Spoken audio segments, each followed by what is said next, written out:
Welcome back to the Ed Show. The war on women. Well, from health care reform to equal pay for equal work, women and women's issues were front and center in Charlotte. Take a look.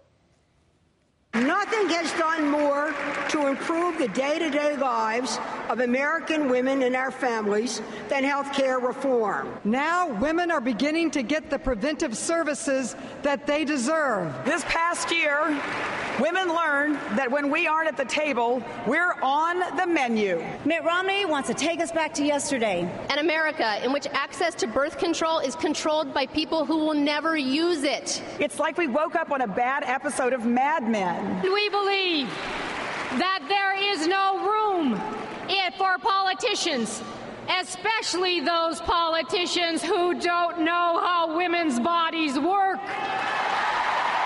He believes that women are more than capable of making our own choices about our bodies and our health care. That's what my husband stands for. Quite a different story from what we heard in Tampa when it comes to policies that help women and their families. The GOP is all talk. Today, in an interview with our NBC affiliate in Davenport, Iowa, Ann Romney continued to dodge the issues women care about. Here in Iowa, as you know, same-sex marriage is legal. Do you believe a lesbian mother should be allowed to marry her partner? You know, I'm not going to talk about the specific issues. I'm going to let my husband speak on issues. Do you believe that employer-provided health insurance should be required to cover birth control? Again, you're asking me questions that are not about what this election is going to be about. So really, if you want to try to pull me off of the other messages, it's not going to work because I know, because I've been out there. Well, I don't want to pull you off any message. You just told a reporter who was questioning you in Cleveland that you want women to have a secure and stable future. I asked you about marriage and whether lesbian mothers should be allowed to marry. Isn't marriage a part of creating a stable future? You know, again, I'm going to talk to you about the economy and about job creation and about how my husband is the right person for the right time. This is going to be an election that is very important for women. And we are going to make sure that their economic prosperity is more certain. Joining me tonight is Terry O'Neill, president of the National Organization for Women. Terry, great to have you with us. You want to respond to what you just heard? Look, if the big issue is job creation, and I actually agree that it is, then why is Ann Romney's husband supporting job-destroying policies like the Romney-Ryan budget? Let's be clear.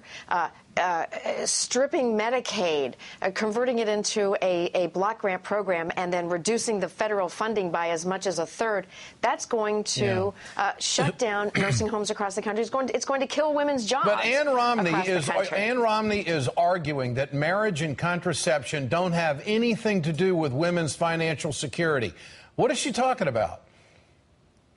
Well, frankly, she's dead wrong. If you listen to the crowd's response, Ed, to the women who were talking at the Democratic convention this week, it's the women and the men who understand the relationship between women's access to health care and especially women's access to preventive health care like birth control, like mammograms and cervical cancer screenings. There's a direct connection between access to health care on the one hand and economic security on the other. It is very much about respect for women's rights, but it is also very much about women's economic security. But in that interview, she was dissing women. I mean, she just demeaned women, did she not, by saying that those issues aren't important? Your thoughts? You know, it's really striking to me. I've heard Ann Romney, I've heard Nikki Haley from South Carolina say that the Republicans should be able to pound women's access to reproductive health care over and over and over in dozens of bills at the federal level. And then when women object, and it's not just women advocates, it's ordinary women around the country, when they object, then those same women slam ordinary women and say, oh, don't you worry about that, why you should be worried about jobs. They can't have it both ways. They can't attack women's access to reproductive health care and then tell us not to worry about it. So did the Democrats make a strong enough case to affect this election, you think? What I think needed to happen this past week was we needed to spark a fire. We really needed to spark the same passion that was at work in 2008.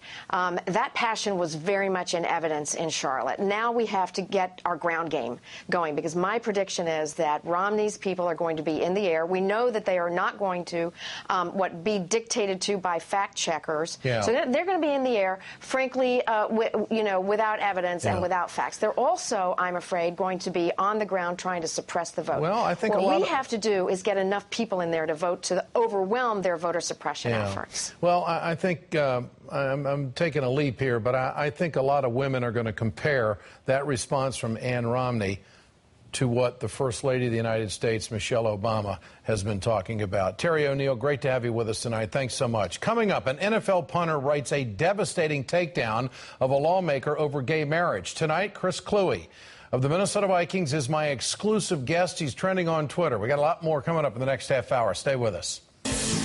Clint Eastwood is finally explaining his RNC disaster. I'm not going to shut up.